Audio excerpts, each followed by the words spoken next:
Bismillahirrahmanirrahim. Assalamualaikum warahmatullahi wabarakatuh. Alhamdulillahi rabbil alamin wa bihi nasta'inu ala umuri dunya waddin.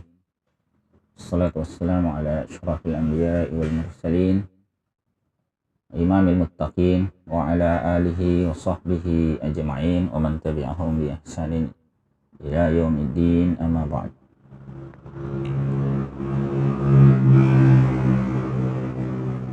Qala al-mu'allif rahimahullahu ta'ala wa nafa'ana bi ulumihi fid dunya wal akhirah.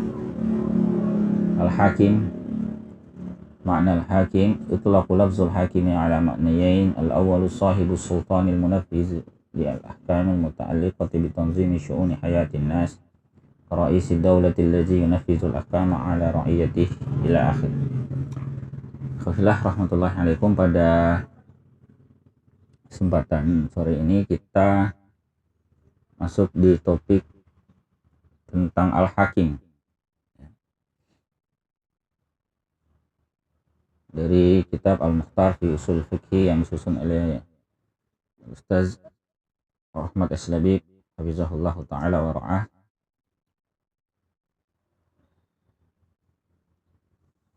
Di awal kita melihat terlebih dahulu tentang makna Al-Hakim. Yutlaqu lafzul hakimi ala ma'nayain. Digunakan lafaz al-hakim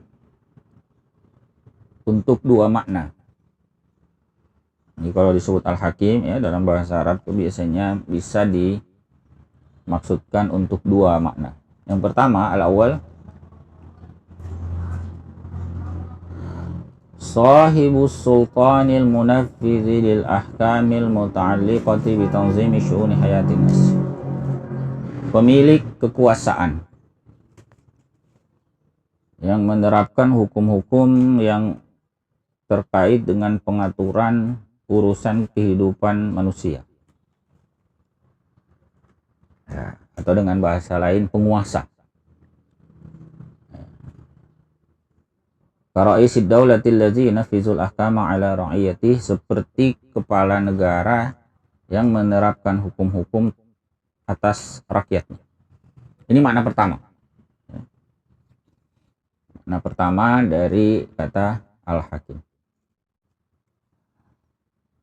Tsani, makna yang kedua, ya, dan inilah yang dimaksudkan dalam pembahasan ini, ya, makna yang kedua ini, bukan makna yang tadi.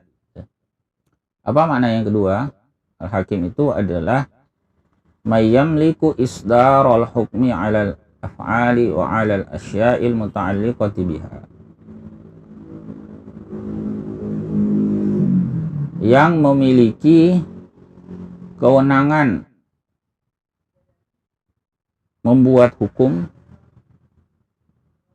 terhadap perbuatan dan sesuatu yang berkaitan dengannya. Jadi yang punya kewenangan membuat hukum, menerbitkan hukum. Wal maqsudu min isdaril hukmi, yang dimaksud dengan isdarul hukmi di sini, mengeluarkan hukum di sini, huwa ta'yinu, itu ta'yinu mestinya itu ya. Ya-nya ada dua, kurang satu di situ. Wa ta'yinu mauqifil insani tujahal fi'l, yaitu menentukan posisi manusia terkait perbuatannya. Hal yaf'aluhu aw yatrukuhu, apakah ia mengerjakannya atau meninggalkannya, aw yukhayyaru baina fi'lihi wa tarkih, atau diberi pilihan antara mengerjakannya dan meninggalkannya. Wa kadzalika ta'yinu mauqifihi tujahal asya'il muta'alliqati bi af'ali, demikian pula menentukan posisinya terkait perkara-perkara yang berkaitan dengan perbuatan-perbuatannya tadi. Hal ya'khudhuha am yatrukuha, apakah dia mengambilnya atau meninggalkannya, aw yukhayyaru bainal akhdhi wat tark, atau diberi pilihan antara mengambil dan meninggalkan. Wa hadzal ma'na huwal muradu fi bahtsina huna, dan makna inilah yang dimaksudkan dalam pembahasan kita di sini. Jadi mana yang kedua ya. Artinya al-hakim itu adalah yang punya kewenangan menerbitkan atau mengeluarkan atau membuat hukum.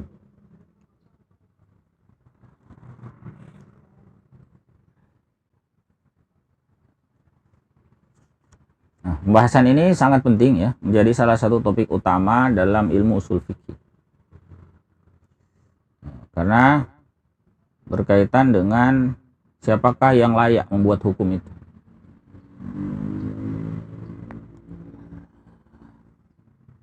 Al-hakimu 'alal af'ali wal asya. Al-hakim atas perbuatan dan asya. Asya itu benda-benda ya. Bagaimana hukum terhadap perbuatan dan bagaimana hukum terhadap benda. Siapa yang berhak membuat hukum itu? Innal hakima 'alal af'ali wa 'alal asya'i muta'alliqati biha. Sungguhnya al-hakim atas al-af'al dan juga al-asya. Ini al-af'al dan al-asya kita tidak terjemahkan lagi ya. Ini karena menjadi istilah yang akan sering dipakai nanti. Al-af'al itu berkaitan dengan perbuatan, al-asya itu berkaitan dengan benda.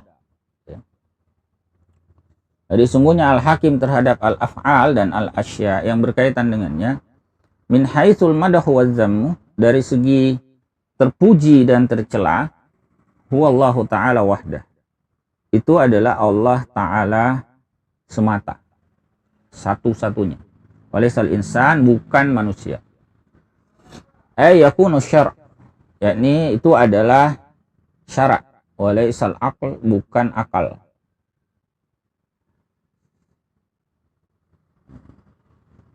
Konsekuensinya adalah la yajuzu ayyuja'ala isdarul hukmi bil madahi waz zammi li muyulil insanil fitriyah. Tidak boleh menjadikan penerbitan hukum ya, atau membuat pembuatan hukum ya, dari segi terpuji dan tercela itu diserahkan kepada kecondongan manusiawi secara fitri. Ya, tidak boleh. Artinya diserahkan kepada manusia itu tidak boleh. Apa argumentasinya? Wa dalilu alaihi yakunu aqliyan wa syar'iyan. Dalil atas hal itu bisa berupa dalil akli dan dalil syar'i. Dalil syar'i ini maksudnya dalil nakli ya. Nah, kita lihat pertama argumentasi rasionalnya. Mengapa al-hakim itu haruslah Allah Ta'ala atau haruslah syariat? Tidak boleh manusia atau akal manusia. Innal hukma 'alal af'ali wal asya'i bil hasani wal qabah. Sungguhnya hukum atas al-af'al juga al-asya' terkait baik dan buruk, ya tamassalu bisalasi jihad. Itu bisa direpresentasikan dengan tiga arah ya, atau tiga sudut pandang. Yang pertama, min haitsu waqi'uha mahu, dari segi faktanya. Dari segi faktanya seperti apa?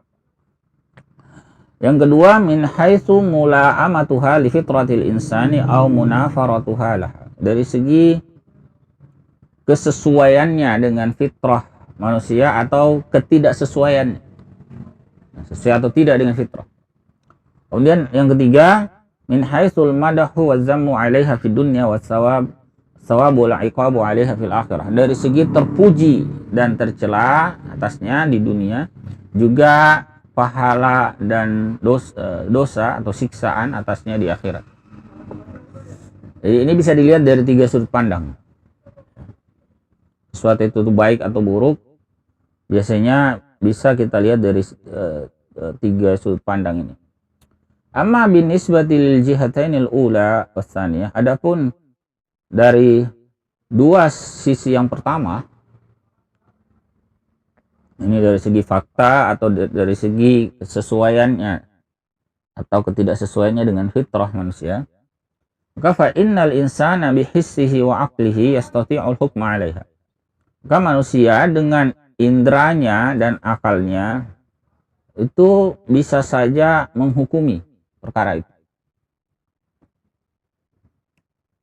Lidzalika kana al-aqlu huwa allazi yahkumu alaihi bil hasani wal qabhi wa laysa syarr. Oleh karena itu akal bisa menghukumi atas perkara itu sebagai hasan dan qabih. Apakah dia baik dan buruk, bukan syariat. Contoh begini. Jadi ada perkara yang secara rasional itu memang manusia bisa mengetahuinya. Contohnya begini, fayahkumu 'ala syai'il hulwi bi annahu hasanun syai'ul maru bi annahu qabih. Dia bisa menghukumi sesuatu yang manis, ya, itu bagus. Sesuatu yang manis itu bagus.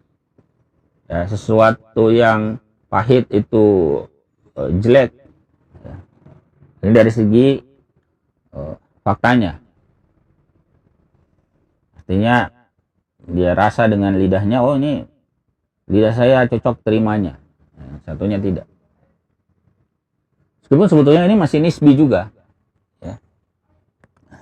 Wa yahkumu 'alal ilmi awil ghani bi annahu hasan. Dia bisa menghukumi bahwa pengetahuan atau kekayaan itu baik. Wa 'alal jahli awil faqri bi annahu qabih. Bahwa kebodohan atau kefakiran itu buruk. Lima fihal kamal wa nuqsan, ya, berdasarkan apa yang ada padanya berupa kesempurnaan dan kekurangan. Sesuatu yang dia nilai kamal berarti itu bagus, ya, hasan. Kalau nuqsan berarti itu qabih, jelek, ya. Atau misalnya wa kadzalika inqazul gharqa hasan, menyelamatkan orang yang tenggelam itu baik. Wa akhdhul amwali zulman qabih, mengambil harta secara zalim itu buruk. Di anna taba'a yanfiru minaz zulmi wa yumilu li is'afil musyrafi 'alal halak. Ya, karena tabiat manusia itu tidak suka terhadap kezaliman dan condong untuk menyelamatkan seorang dari atas kebinasaan.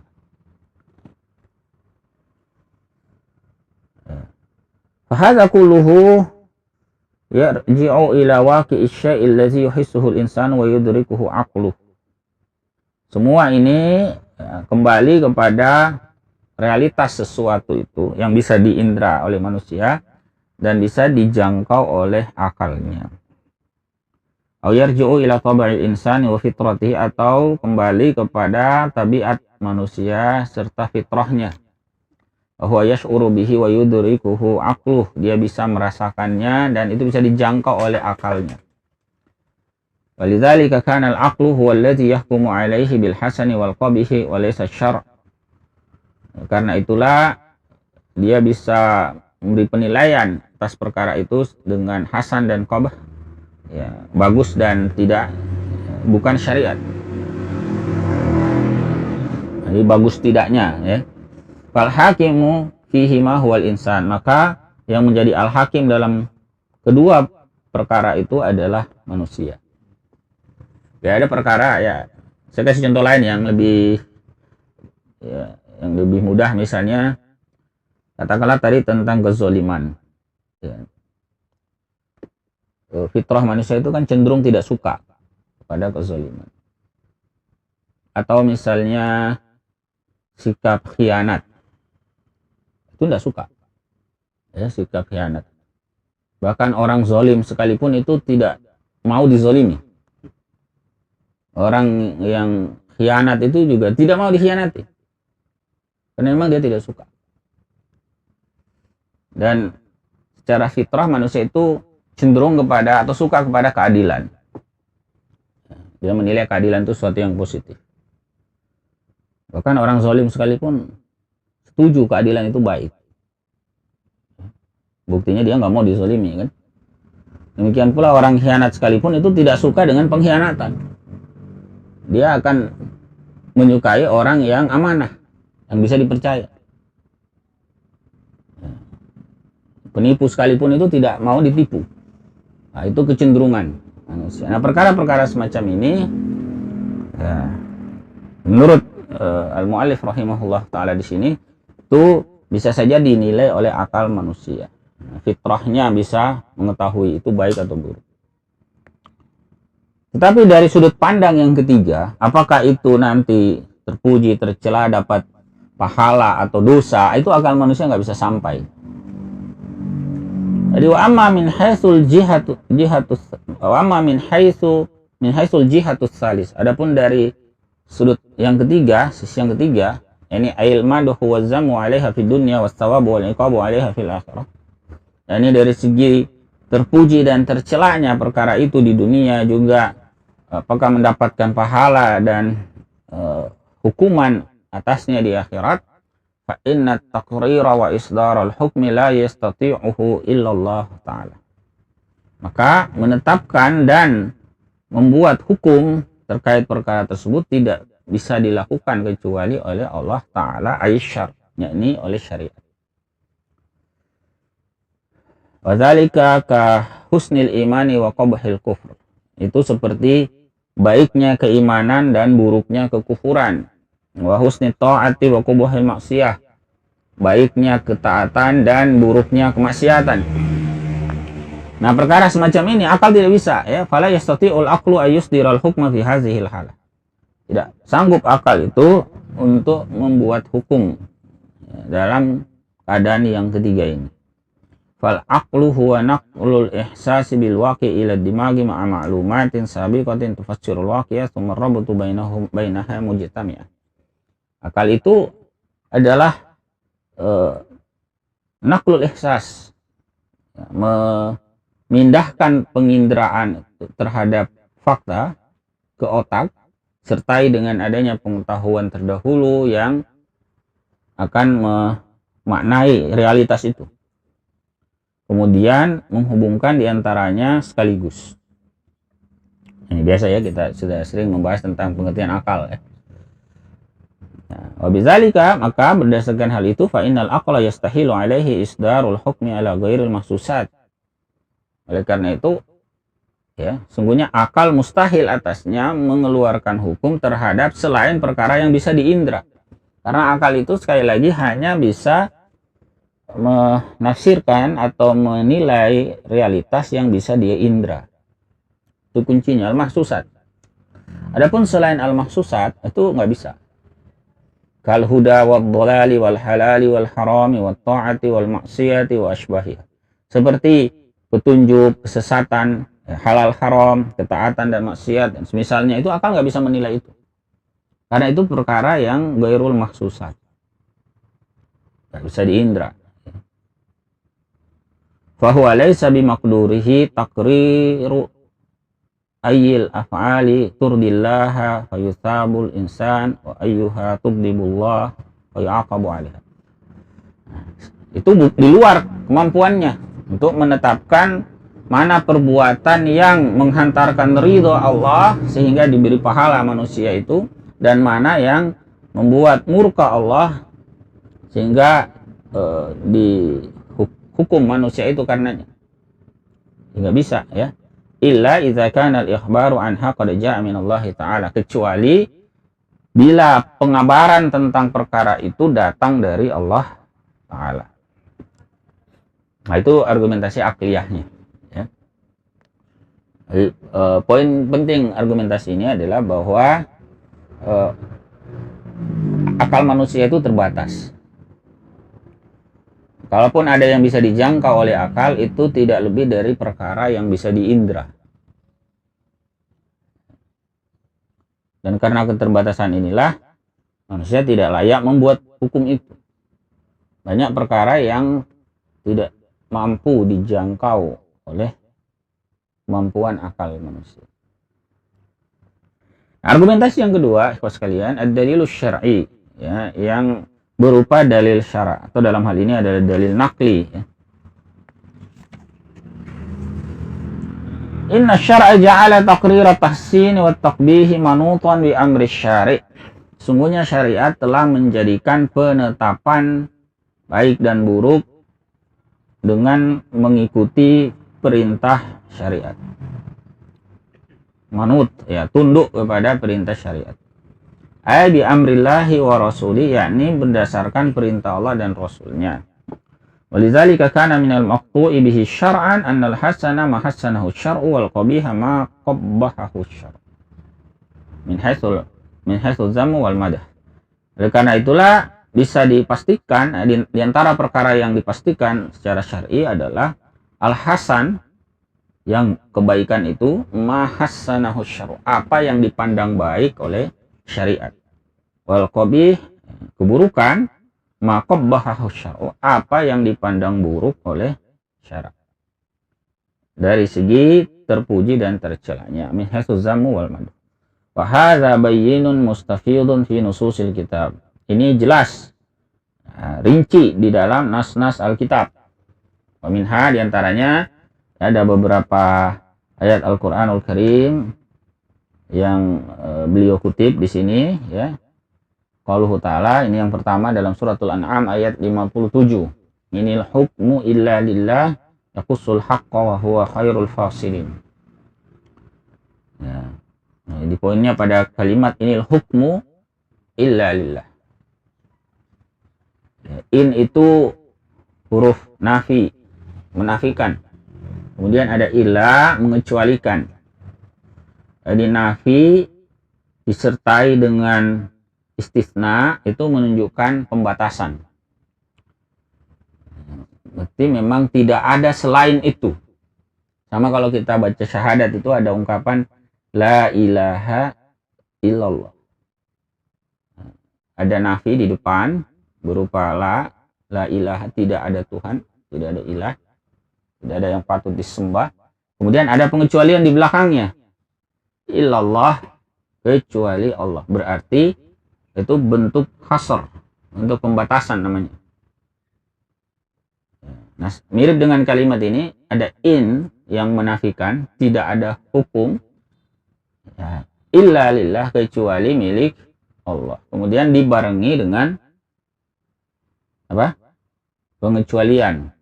Jadi dinafikan dulu baru dikecualikan. Berarti ini disebut hasr, ya, pembatasan. Fal ayatul karimatu hassaratil hakimiyata billahi ta'ala. Ayat yang mulia ini membatasi hakimiyah atau kewenangan sebagai al-hakim itu kepada Allah Ta'ala. Wasta'mal al-Qur'anul Karim adat al-hasli ta'kidi hadzal ma'na. Digunakan oleh Al-Qur'anul Karim, ya, kata tugas yang bermakna pembatasan untuk menekankan makna ini. Ail hukmu lillahi ta'ala wa laysa li ghairillahi hukmun. Ini hukum itu milik Allah Ta'ala dan tidak ada untuk selain Allah hukum. Artinya hak atau kewenangan membuat hukum tidak ada kecuali Allah Ta'ala. Kemudian wa qauluhu ta'ala, firman Allah Ta'ala ini di suratul Maidah ayat ke-49. Wa anihkum bainahum bima anzalallahu wa la tattabi' ahwa'ahum wahdharhum ay yaftinuka 'an ba'di ma anzalallahu ilaik. Fa in tawallaw fa'lam annama yuridullahu ay yusibahum bi ba'di dzunubihim. Ya. Berhukumlah atau tetapkanlah hukum di tengah-tengah mereka berdasarkan apa yang diturunkan oleh Allah, dan janganlah engkau ikuti hawa nafsu mereka. Dan waspadailah mereka memalingkanmu dari sebagian apa yang diturunkan oleh Allah kepadamu. Jika mereka berpaling, maka ketahuilah tidak lain Allah menginginkan untuk menimpakan kepada mereka sebagian dari dosa mereka. Jadi fal ayatul karimah, ayat yang mulia ini bayyanat, ya, menjelaskan annal hukmal wajiba 'alal mu'minina huwa ma anzalallahu ta'ala, bahwa hukum yang wajib atas kaum mukminin itu adalah apa yang diturunkan oleh Allah Ta'ala. Walaysa ma tamilu ilaihil ahwa wan nufus wal uqulul basyariyah, bukan apa yang menjadi kecondongan hawa nafsu dan akal manusia. Bahkan tadi diingatkan, ya, jangan mengikuti hawa nafsu. Kemudian nas yang ketiga, ini saya tidak detailkan makna ayatnya nanti bisa dilihat di kitab-kitab tafsir ya. Jadi yang kita jelaskan yang relevan dengan argumentasi ini ya, bahwa al-hukmu lillahi wahda. Untuk makna lengkap ayat itu bisa dirujuk di kitab-kitab tafsir. Ya, ayat yang ketiga ya, qauluhu ta'ala, ini di suratul Maidah ayat 44, 45 ya, dan 47. Ada 3 redaksi yang mirip di situ, hanya ujungnya saja yang berbeda. Wa man lam yahkum bima anzalallahu faulaika humul kafirun. Ini di ayat 44.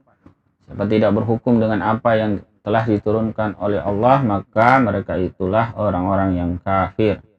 Kalau di ayat 45, wa man lam yahkum bima anzalallahu faulaika humuz zalimun. Ujungnya yang beda. Ini orang-orang yang zalim. Qala ta'ala, ini di ayat ke-47 ya, redaksinya al-fasikun. Wa man lam yahkum bima anzalallahu faulaika humul fasikun.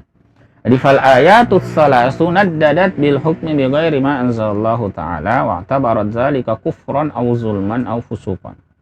Ini ayat yang 3 itu mencela berhukum dengan selain apa yang telah diturunkan oleh Allah Ta'ala dan menganggap hal itu sebagai kekufuran, kezaliman, atau kefasikan. Ya. Terlepas penafsiran kufran, zulman, atau fusuk di sini, yang jelas ketiga predikat ini buruk. Ya. Nanti perincian kapan dikatakan kafir, zalim, atau fasik itu bisa dilihat di kitab-kitab tafsir. Tetapi yang jelas bahwa Allah Ta'ala nilai atau memberikan predikat yang 3 ini kepada orang-orang yang enggan berhukum dengan apa yang diturunkan oleh Allah Ta'ala, ini menunjukkan bahwa sikap yang demikian itu buruk ya. Kemudian wa qauluhu ta'ala, firman Allah Ta'ala yang lain, ini di surat An-Nisa ayat ke-59, fa in tanaza'tum fi syai'in farudduhu ila Allahi war rasuli in kuntum tu'minuna billahi wal yawmil akhir dzalika khairu wa ahsanu ta'wila. Jika kalian berselisih tentang sesuatu, maka kembalikanlah itu kepada Allah dan Rasul. Jika kalian beriman kepada Allah dan hari akhir, yang demikian itu lebih baik ya, dan lebih bagus takwilnya. Nah, fal ayatul karimatu bayyana tujubar ruju'i ila ahkamillahi ta'ala fil qur'ani was sunnati 'inda tanazu'i wa ulikal imanu alaih.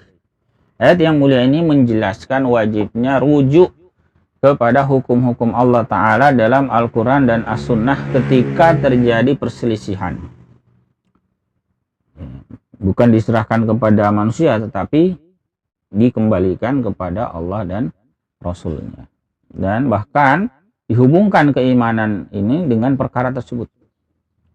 Ini menunjukkan bahwa perkara ini bukan perkara ringan, karena Allah Ta'ala menghubungkannya dengan keimanan.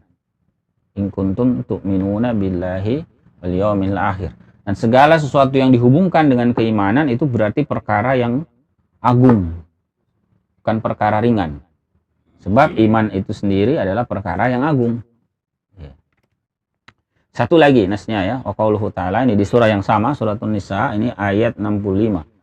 Fala wa rabbika la yu'minuna hatta yuhakkimuka fima syajara bainahum thumma la yajidu fi anfusihim harajan mimma qadaita wa yusallimu taslima.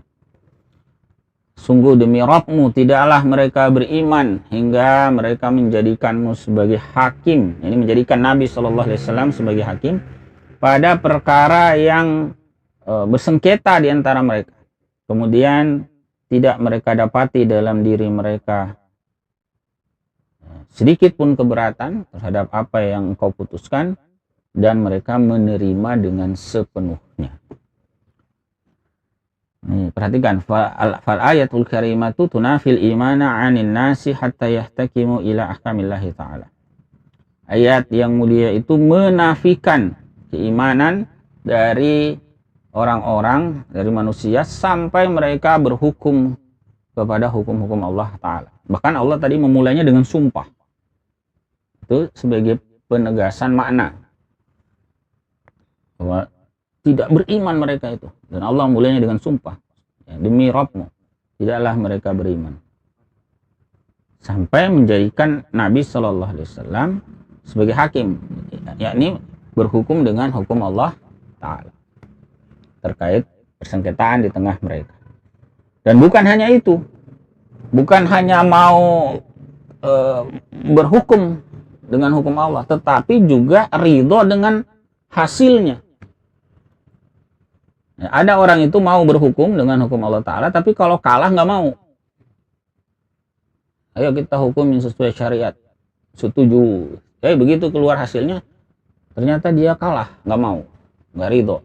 Nah, yang begini juga masih dinafikan keimanannya. Nanti bisa dibaca di sababun nuzulnya. Ya, sababun nuzul ini tentang persengketaan yang terjadi di masa Nabi Sallallahu Alaihi Wasallam. Kedua belah pihak membawa itu kepada beliau SAW, memenuhi ketentuan pertama, tetapi ada yang keberatan terhadap hasilnya, ya dalam hal ini adalah pihak yang kalah. Maka ayat ini menegaskan tsumma la yajidu fi anfusihim haraja, tidak mendapati dalam diri mereka harajan, ini bentuk nakirah, ya, tidak mendapati dalam diri mereka keberatan apapun, keberatan dalam bentuk apapun.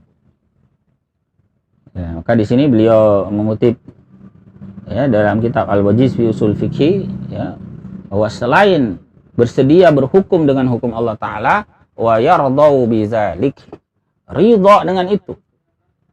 Ya, bahkan ditegaskan di penghujung ayat, ya, tidak boleh ada haraj terhadap apa yang diputuskan oleh Nabi Sallallahu Alaihi Wasallam, wa yusallimu taslima, dan menerima sepenuhnya.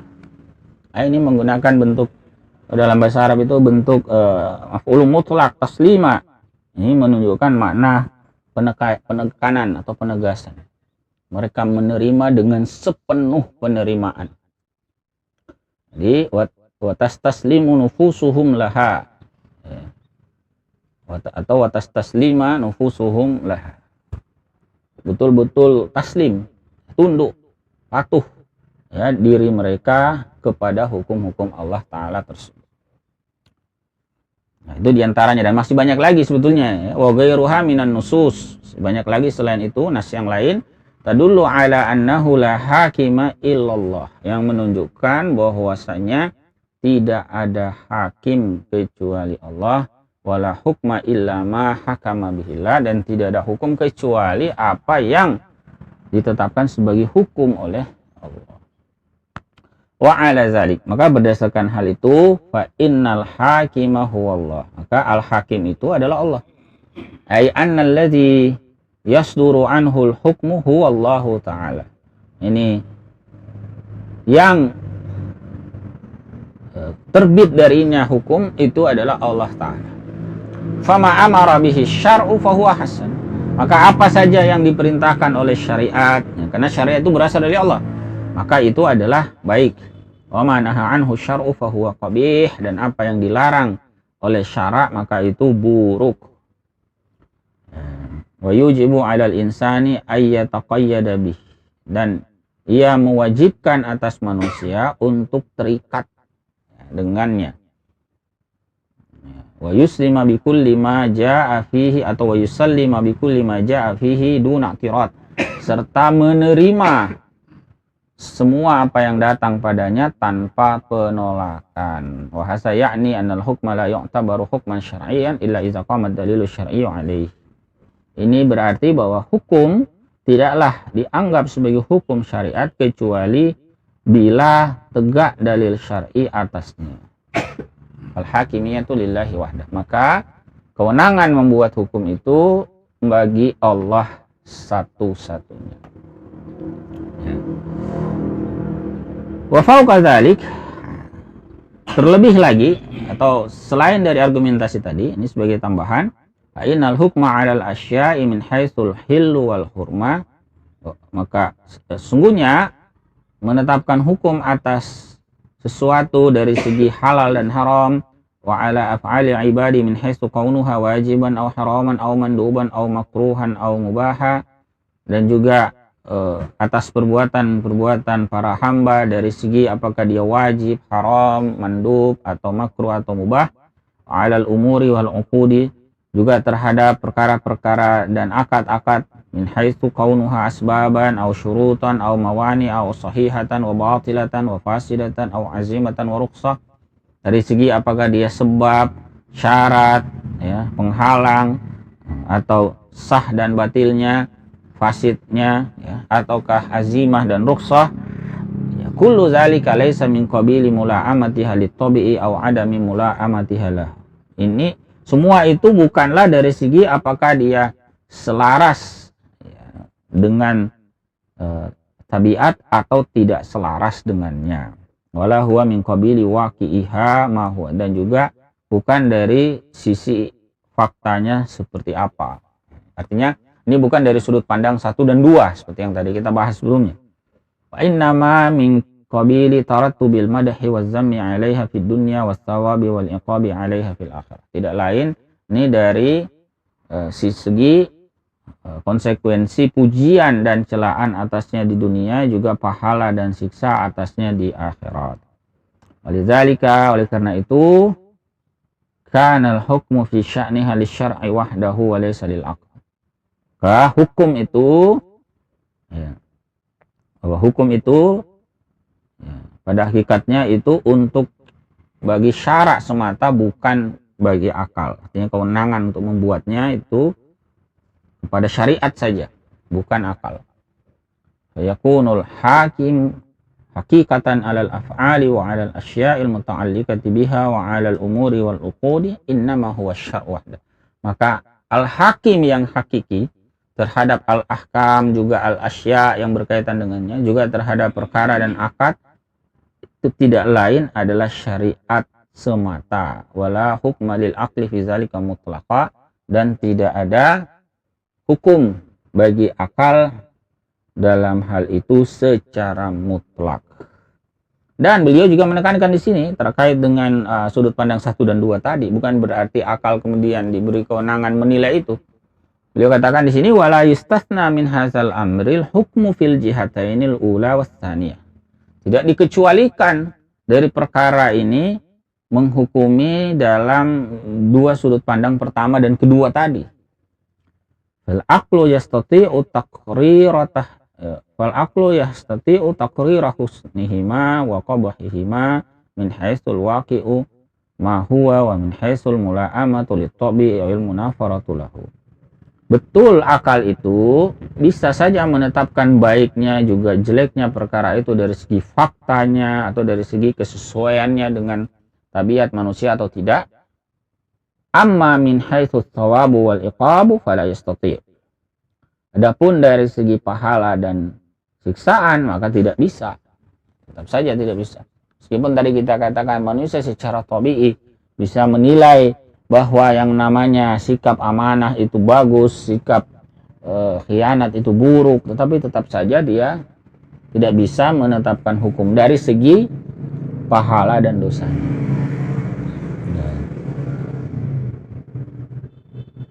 Li'annahu yadkhulu tahta tsalisatil mazkurah, karena itu ya masuk ke dalam poin ketiga yang disebutkan. Wa anta tastati'ul hukma bil aql, Anda memang bisa menghukumi dengan akal, annal ilma hasanun, bahwa ilmu itu baik. Walakinnal hukma bi annal ilma alaihi thawabun aw iqabun la yastati'ul aql. Kan tetapi menghukumi bahwa ilmu itu berpahala atau mendapatkan dosa itu tidak disanggupi oleh akal.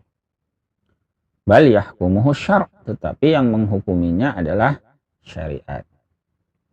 Demikian pula wa anta tastati'u an tahkuma bil aql, Anda bisa saja menghukumi dengan akal anna inqazal ghariki hasan, bahwa menyelamatkan orang yang tenggelam misalnya itu baik. Walakinnal hukma bi anna inqazal ghariki alaihi thawabun aw iqabun la yastati'uhul aql. Tetapi menghukumi bahwa menyelamatkan orang yang tenggelam itu ada pahalanya atau ada dosanya, itu tidak disanggupi oleh akal. Bal yahkumuhu syar'u kama jaa fi bahsil jihatis tsalisah, tetapi itu dihukumi oleh syara' sebagaimana ya, dalam pembahasan poin yang ketiga. Wa hakaza fa innal ladzi yamliku isdarul hukmi 'alal af'ali wal asya'i min haitsu thawabu wal iqabu huwa asy-syar'u wa laysa al-aql. Demikianlah Maka yang memiliki kewenangan mengeluarkan hukum atas al-af'al dan al-asya dari segi pahala dan dosa itu adalah syariat, bukan akal. Dan ini kata beliau sebagai penutup, tidak ada khilaf di antara kaum muslimin. Wa hadza la khilafa fihi bainal muslimin alladzina fahimu waqi'al ahkami syar'iyyah, yang memahami realitas hukum-hukum syariah. Kaifa tu'aliju masyakilal insan, dan bagaimana ia menyelesaikan problematika manusia. Wa annaha wahdaha salihah, dan bahwasanya hukum syariah itulah satu-satunya yang layak ya lizalika untuk hal itu.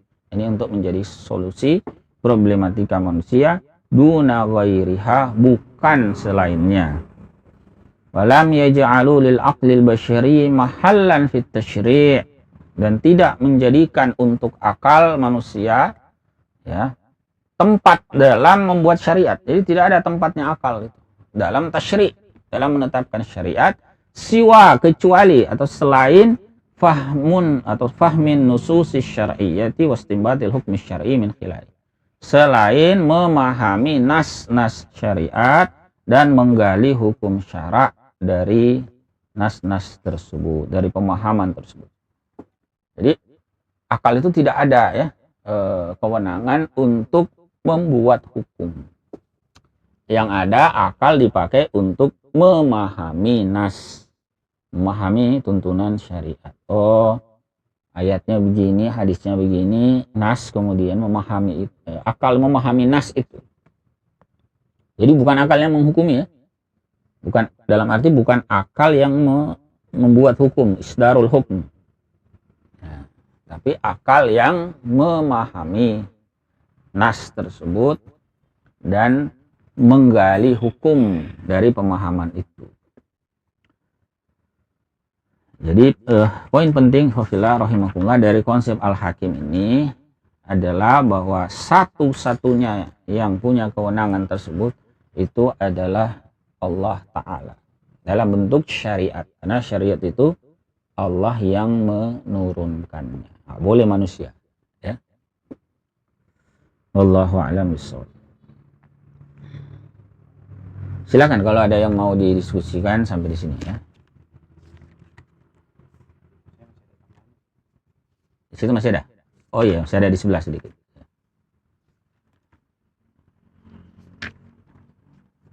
Ada yang mau diskusikan dulu?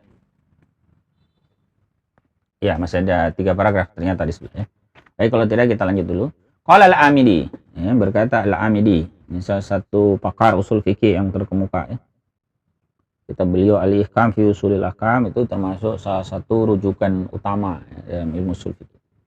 Beliau katakan, i'lam, ketahuilah, annahu la hakima siwallahi ta'ala, sesungguhnya tidak ada hakim selain Allah Ta'ala, wala hukma illa ma hakama bih, dan tidak ada hukum kecuali apa yang memang dihukuminya. Wa yatafarra'u alaihi, konsekuensi atasnya atau turunan dari konsep itu, annal aqla la yufsinu wa la yuqbih, bahwa akal itu tidak menetapkan sesuatu itu baik dan juga tidak menetapkan keburukan. Wala yujibu syukral mun'im, dan juga tidak bisa mengharuskan mensyukuri pemberi nikmat. Maksudnya akal tidak bisa sampai ke situ. Annahu la hukma qabla wurudis syar'i, dan bahwasanya tidak ada hukum sebelum datangnya syariat. Maqal Baydawi, ya, berkata Al-Baydawi, ya, ini juga salah satu ulama usul kenamaan ya, kitab beliau Minhajul Usul ila Ilmil Usul, ini juga salah satu kitab rujukan utama dalam usul fikih. Ya, beliau berkata fil hakim, ya, tentang al-hakim. Gimana al-hakim itu? Wa huwa syar'u dunal aql, itu adalah syariat, bukan akal. Lima bayyana min fasadil husni wal qablihil aqliyaini fi kitabil miswah. Berdasarkan apa yang sudah kami jelaskan berupa kerusakan hasan dan qabih yang berdasarkan akal ya, dalam kitab Al-Misbah. Waqala Asy-Syaukani, berkata Asy-Syaukani, ya, Juga kitab beliau cukup masyhur ya, Irsyadul Fuhul. Ya'lam, ketahuilah annahu la khilafa fi kaunil hakimi syar'. Ketahuilah tidak ada khilaf tentang bahwa al-hakim itu adalah asy-syar'a. Itu adalah syariat. Ba'dal bi'tsati wa bulughid da'wah, setelah diutusnya Rasul dan sampainya dakwah. Kemudian satu lagi, ini beliau kutip ulama kontemporer Abdul Wahab Khalaf dalam kitab beliau Ilmu Ushul Fiqh, juga kitab yang cukup masyhur ya, banyak dipakai di berbagai lembaga pendidikan. Qala Abdul Wahab Khalaf di kitab Ilmu Ushul Fiqh, la khilafa baina ulama'il muslimin. Tidak ada khilaf, tidak ada perbedaan pendapat di antara ulama kaum muslimin fi anna masdarul ahkami syar'iyyati li jami'i af'alil mukallafina huwa Allah subhanahu. Bahwa sumber hukum-hukum syariat untuk seluruh perbuatan mukallaf itu adalah Allah subhanahu. Sawa'un azhara hukmuhu fi fi'lil mukallafi mubasharatan minan nusus allati auha atau uhiya biha ila rasuli, baik apakah tampak jelas hukumnya terkait perbuatan mukallaf itu secara langsung dari nas-nas yang diwahyukan kepada rasulnya, amihtadal mujtahiduna ila hukmihi fi fi'lil mukallafi biwasitati dalaili wal amarati allati syar'aha listinbati ahkam. Ataukah petunjuk itu didapati oleh mujtahid tentang hukumnya terkait perbuatan mukallaf melalui perantaraan dalil ya, atau pemaknaan dan tanda-tanda yang disyariatkannya untuk menggali hukum-hukumnya.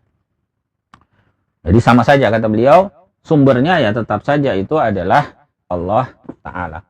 Baik yang hukum itu langsung bisa ditemukan ataukah yang harus diperoleh melalui istinbat ya. Sama saja itu semuanya sumbernya dari Allah Ta'ala. Dan ini sekali lagi konsep mendasar dalam ilmu usul fikih. Maka orang-orang yang mempelajari usul fikih secara benar, mestinya konsep al-hakimiyah ini tidak boleh keliru. Ya. Karena itu ironi kalau ada orang belajar usul fikih lalu kemudian justru menolak syariat. Lalu kemudian menganggap, oh sekarang ini sudah zaman modern, nah, kita tidak usah pakai itu usul fikih klasik, syariat itu sudah perlu ditafsirkan lagi sesuai zaman ya. Ini justru mengkhianati konsep paling mendasar dalam ilmu usul fikih, yaitu tentang al-hakimiyah.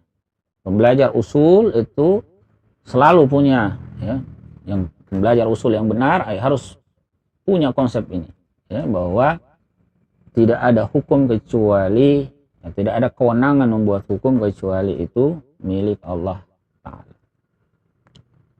Karena itu tidak ada ceritanya semakin tinggi orang belajar usul fikih kemudian semakin menjauhi syariat ya, itu belajar salah arah itu namanya.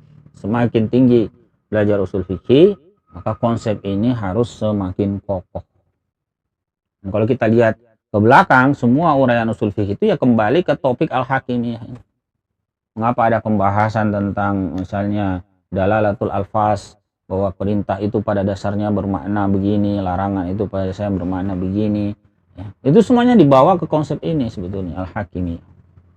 Bagaimana kita memahami khitabus syari', seruan pembuat syariat al-muta'alliqati bi af'alil ibad, yang berkaitan dengan perbuatan-perbuatan hamba. Itu ya pembahasan kita ya. Kalau ada yang mau didiskusikan silakan. Ya, Assalamualaikum.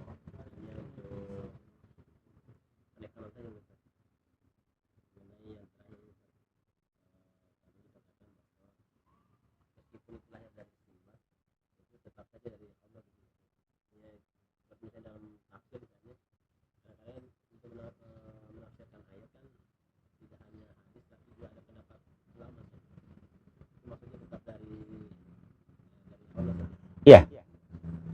Jadi semua proses istinbat penggalian hukum syariat dalam konteks ushul fikih ini ya. Berarti ijtihad menggali hukum syara. Itu tetap disebut bahwa sumbernya dari Allah Ta'ala. Makanya para ulama itu merumuskan ketentuan-ketentuan ijtihad itu seperti apa. Nanti juga ada di belakangnya. Ketentuan ijtihad itu seperti apa. Ya. Kalau kita cermati, itu betul-betul tidak keluar dari konsep al-hakimiyah ini. Bahwa seorang mujtahid itu pasti ya dituntun untuk menggali hukum Allah. Makanya ada rambu-rambunya. Makanya tidak semua nanti pendapat, ini ada perbedaan pendapat. Ya dilihat dulu. Tidak semua perbedaan pendapat itu nantinya dianggap muktabar. Ya, harus ya dilihat dulu. Ada tolak ukurnya. Salah satunya ya, berkaitan dengan tata cara atau tuntunan ijtihad itu. Ya, soal nanti kita akan sampai ke situ. Jadi baik hukum yang digali langsung kelihatan hukumnya, ya, ataupun yang harus melalui proses istinbat, itu semuanya terkategori hukum Allah Ta'ala. Ya, tentu saja selama proses istinbatnya benar. Ya. Bukan ijtihad abal-abal, karena ada juga orang ya, mengklaim ijtihad padahal sebenarnya itu melabrak nas. Ya. Dia memelintir. Bagaimana mungkin misalnya dengan alasan maslahat lalu syariat Islam ditinggalkan. Ya, ini syariat Islam ini tidak relevan lagi di masa sekarang. Nah, kita pakai aturannya PBB saja misalnya. Wah, ini bentuk, kalau disebut ijtihad, ini ijtihad yang rusak. Ya. Karena sekali lagi ijtihad yang benar itu pasti nanti akan kembali kepada konsep al-hakimiyah. Justru akan mengarahkan kepada syariat, bukan malah menjauhi atau meninggalkan syariat. Wallahu a'lam. Masih ada lagi yang lain?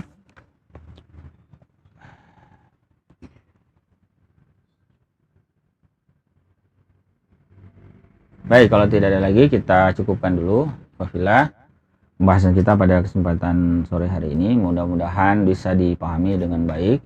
Saya mohon maaf kalau ada hal-hal yang kurang berkenan. Insyaallah nanti kita akan lanjutkan lagi ya, pembahasan berikutnya di pertemuan mendatang. Barakallahu lana wa lakum wa hadanallahu wa iyyakum ajma'in. Subhanakallahumma wa bihamdik, asyhadu an la ilaha illa anta astaghfiruka wa atubu ilaik. Assalamualaikum warahmatullahi wabarakatuh.